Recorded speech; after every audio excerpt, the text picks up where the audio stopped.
latest dance video àwọn Suzy. What are engagement, Tony? The likes, the comments, beautiful comments. Oh, really? Ṣé ìyẹn ni oúnjẹ tó wá jẹ àti pọ́tẹ́bù? Ó ṣì wà lẹ́nu pé kí ọmọ ìmá jóná.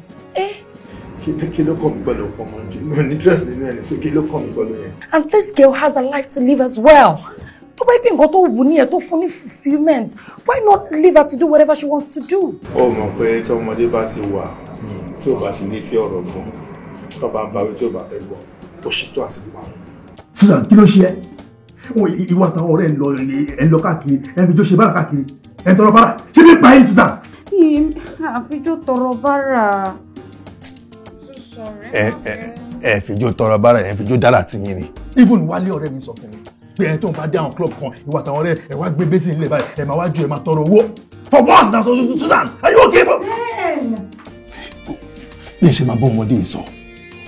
Ọmọ yẹn kò jáde sí àpò ọmọ kan tí ó fẹ́ gbọ́rọ̀ sí mi lẹ́nu. Díẹ̀ òbí òótọ́ lórí ọmọ tó ṣe ń rákòrò.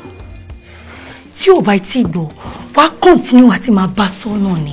Ẹ̀mí ló ni mo ti ń péjú pé ijó tó ń jó káàkiri, I don't like it. Even our parents who are tó kú, they don't like it as well.